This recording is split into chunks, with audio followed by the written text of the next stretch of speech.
Le CCCOD raconte Olivier Debré. Troisième épisode, l'architecture. Si la peinture est aujourd'hui la partie la plus connue de l'œuvre d'Olivier Debré, le peintre a toujours enrichi son expérimentation plastique de préoccupations d'architecte.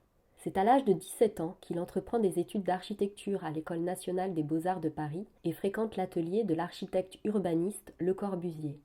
Ne serait-ce alors pas sa connaissance de la structure architecturale qui lui suggère la manière d'organiser la composition de ses peintures? Ne serait-ce pas son appréhension de l'espace par le corps et le mouvement qui lui inspire les environnements créés sur ses toiles? Prenons l'exemple de ces grandes peintures abstraites aux larges surfaces colorées. Lorsque Debré les construit, il regarde comme un architecte. Ce que j'ai recherché dans les grandes peintures, c'est la sensation d'un espace physique qui domine notre corps, qui soit un lieu que nous puissions vivre comme nous habitons une pièce. Des années 1940 aux années 1990, les carnets de Debré témoignent de recherches ininterrompues dédiées au croquis d'architecture. Il ne cesse de dessiner des villes imaginaires et des tours fabuleuses, une expression architecturale que Debré qualifie d'informelle et dont témoignent ses esquisses pour les concours du musée du Centre Georges Pompidou en 1971 ou du réaménagement de la porte de Saint-Cloud à Paris entre 1970 et 1974. Esquissée par des traits tendus et rapides, une trajectoire ascensionnelle compose la structure du bâtiment. Le trait, le mouvement, le geste organisent les lignes directrices de l'architecture et sont directement mis en relation avec les autres créations de l'artiste, dessin, peinture ou encore sculpture.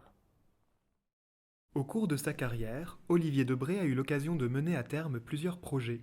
Rompant avec le carré et le cube des constructions modernes, il a la volonté de définir une nouvelle structuration mentale et sensible de l'espace. Le geste du peintre incarne l'émotion vécue et le trait tracé engendre l'espace qui l'entoure. Pour les ateliers et logements d'artistes de la rue Albert à Paris, construit en 1993, Debré peint une faille d'un trait d'encre de Chine laissant libre à la circulation la rue qui traverse l'immeuble. L'artiste architecte prend aussi en compte la lumière et la couleur pour définir la structuration de l'espace à habiter. Le bleu, la plus immatérielle des couleurs pour Debré, est choisi pour la toiture de l'église Notre-Dame de la Source à Compiègne, consacrée en 1995. Il emprunte à l'informel du vivant ses lignes courbes et ascensionnelles. L'architecture est une discipline qu'Olivier Debré a toujours réfléchie en lien avec les autres facettes de sa pratique. D'ailleurs, les travaux préparatoires qu'il expérimente dans le cadre de commandes artistiques mêlent techniques et matériaux variés, à l'image de ses maquettes ou esquisses architecturales. Olivier Debré ne s'éloignera jamais de l'architecture, concevant à de multiples reprises des créations monumentales s'intégrant à de nouveaux édifices. Debré ne cesse d'expérimenter la confrontation de l'art et de l'architecture. L'enjeu de cette pratique? Parvenir à l'épanouissement de l'art dans l'espace réel et vécu. Les créations des peintres, où l'acte devient signe, où le signe devient espace, se transformeront en lieu de vie. C'est le sens du signe progressif. Ce nouvel espace pensé sera le futur espace créé.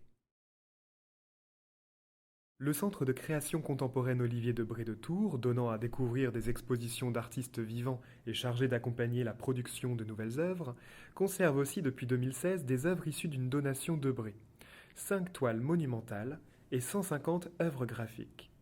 Le CCCOD s'est ainsi engagé à diffuser et à valoriser le travail d'Olivier Debré à travers des expositions, personnelles ou collectives, et à travers l'élaboration du catalogue raisonné de ses œuvres peintes.